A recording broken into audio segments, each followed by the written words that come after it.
Hello and welcome to Maverrik Live. I am your host, the head of content for Maverrik, Luke 2, and joined we have our debut to these lives and for anything in terms of media in Maverrik, it's Martin Ellis. Oh.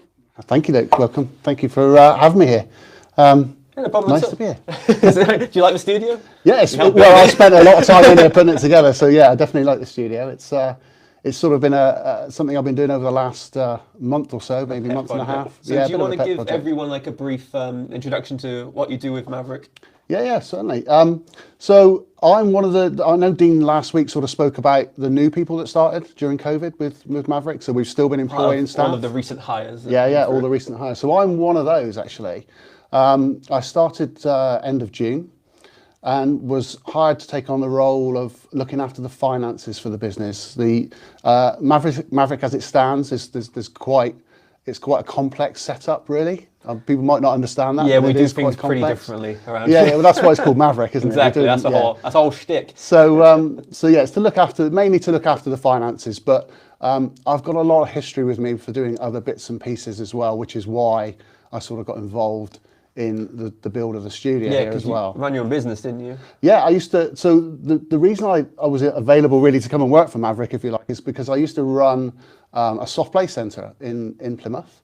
I set that up as a sort of a community business. Yeah. So the idea there was to enable. It was in a deprived area of Plymouth, really deprived area. So people couldn't afford to go out and have all these lavish parties for their children and all that sort of things. And I just wanted to I was in a position where I could sort of set up a community project type thing.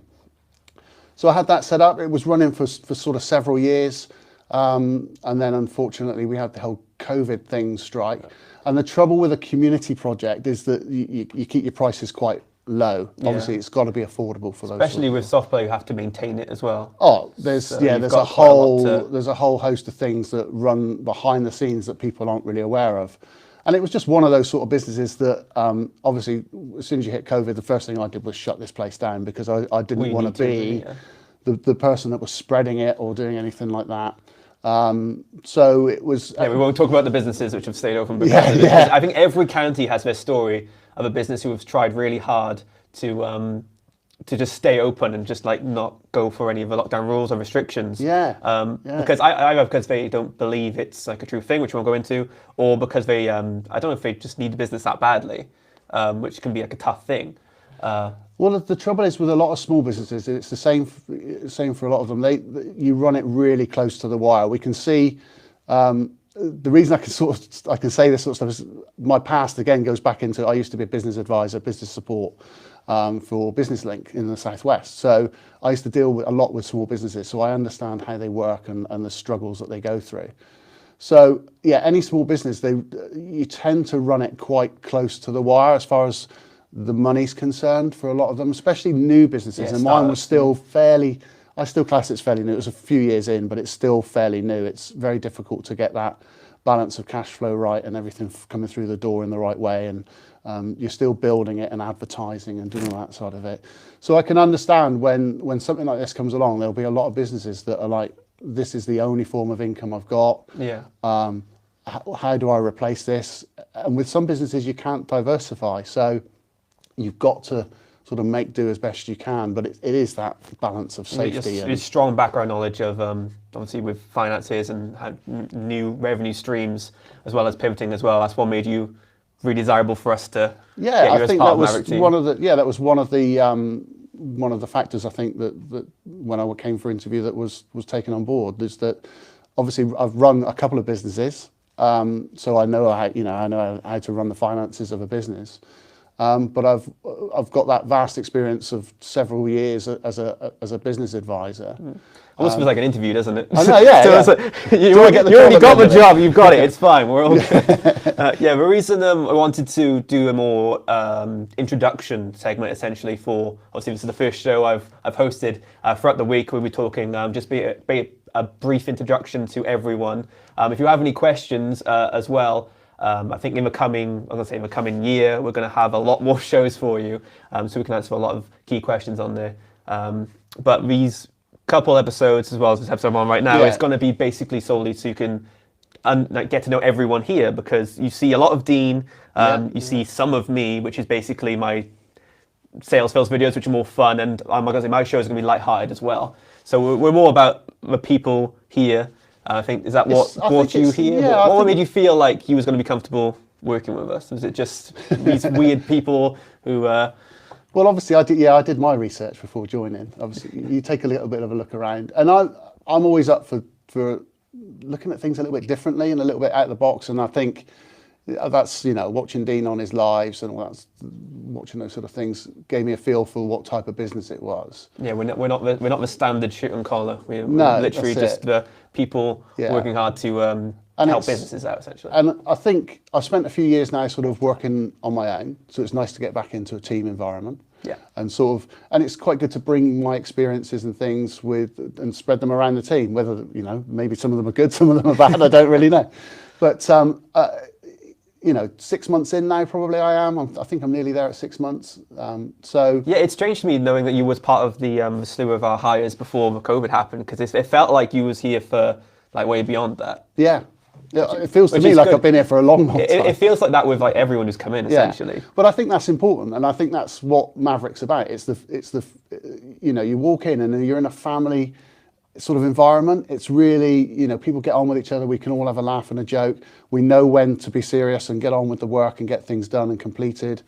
And it's just really nice to work in that sort of environment. I've worked in places before where it's really quite sort of strict, and you don't feel that you can sort of go out of your box a little bit, out of your comfort zone and suggest things and do things. You feel like you can only just say what's on your mind and what ideas you have, which is, I think, is very important for any business, really. Yeah. Like, you can't feel like you're shutting anyone out, no matter what level they are. They could have something which grows the business. Yeah.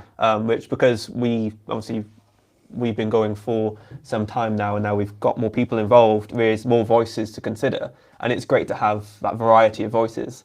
So from your standpoint, you've got more of a business support and financial standpoint when it comes to anything we propose going forward, isn't it? Well, this is it. I can look at it from a different angle, I suppose, than maybe some of the other people in the team that we've got, and draw back on all the experiences, and then obviously draw back on the I'm saying several years. I think it was 7 years as a business advisor. Before that, I was IT, and I've run my own business again before. I was doing all that sort of stuff. Raining some of all our crazy ideas. Yeah, engineers have we should make this, have a giant light up end the size of the moon. Yeah, I try and bring some. I mean, I'm quite, I don't mind going outside the box a bit, but it's I'm quite good at doing reality checks, I suppose, as well, and just saying, hang on a minute, let's just make sure that if we're going to go down this route. I start looking at the finance side of things now, and I'm like, why are we spending that? Why are we? When Dean said to you, we want to make a studio, your first point was, okay, what's my budget? Is that there is a little bit of that, and I know it's really expensive to put something like this together. I mean, it can be, but if you're smart about it as well, and again, a lot of the labour that we had in here. As soon as you say to anybody in here who fancies just helping me move a wall or helping do some bits and pieces, everybody just puts their hands up and says, yeah, let's muck in, let's get done, let's get the carpet on the floor. So you already know that you've got, rather than spending out a lot of money for somebody else to do it, you can rely on internal sort of resources a little bit. Yeah, I'd be surprised how handy people can be. Yeah. I say that because I didn't really do much to this. I'm more of when it's done, I'm like, here now, okay, this is my contribution. I'm sure when I was employed, nobody knew I could do this sort of stuff. That's the thing. But exactly, it's all the hidden talents that everyone brings into it. Yeah. It's not the sort of thing I'd put in my CV. It's not. you go, well, I can do that. You need a carpet done or a place soundproof. I'm done now. He's had enough of it now.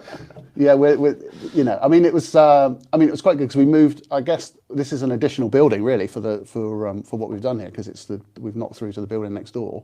And again, how was that process? Because you was probably had a can we get a hole knocked through to next door? But I want it tomorrow, and we did it. So it's really good because it was more of where do we go through? Yeah. And we've got like this thoroughfare, which almost feels like the TARDIS, because it's a smaller room and then it goes into the next room. So it does feel like I don't want to say a magical experience, but it feels interesting just going through a small thing and just opening up, and then downstairs is the studio. Like, everything feels really fresh still, even though we've been in this Yeah, I mean, we've been only been there a couple of months. It's like a couple of months. Yeah. But if you were to look back 2 months ago, or whatever it was, and see the space, and then see the space now, it'd be interesting to get previous tenants or the landlord back in and have a look around, because they'd just say, "What's happened? How did you do this in 2 months?" You know. But that's through the efforts of everybody. Especially you know, all things considered, because we would obviously, with us going in and out of lockdown and different things, and there's obviously furlough to handle as well. There's been so many, like, I don't say obstacles, but so many like life moments got in the way, essentially. Yeah, but it's been a challenge, but it's. But we get it done. It's done. Yeah, well, this is it. We take on these challenges and we get them done, which is always good.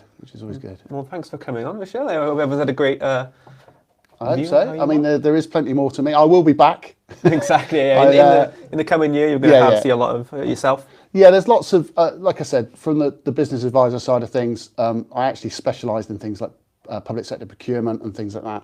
So I'm hoping to sort of bring some of that. So that if we've got any people out there that are struggling with, getting involved in selling to the public sector or tendering for contracts and bits and pieces like that. So if you have any questions, feel free like in that, live, or you can contact us on social media. Yeah. So because you've got a slew of people here who can help with a variety of things. Yeah. Like I say, I need to obviously plug our LinkedIn live training, which is tomorrow. Is that at 7 o'clock British time? I believe so. 7 o'clock British time. I should say chat beforehand, but we've got a lot of people are signed up for that one. It's going to be a really good one, and Dean's going to be back to deliver that. Yeah, it's a busy one tomorrow. It's definitely a busy one. Quite a busy one. So if you've got any questions regarding social selling on LinkedIn, tomorrow with a live training will be very handy for you. If you have any questions for Martin, feel free to leave them in the socials, and we will get back to you. We can either message you directly, or we'll just answer them live as these shows carry on. But thank you so much for coming along. No, that's great. I've enjoyed it. It's been brilliant. Thank you, Luke. And on Wednesday, we're going to be back with Vasco, and then on Friday, we've got the fabled Terry. So thank you once again. This has been the Maverrik Live. Have a wonderful Maverrik day.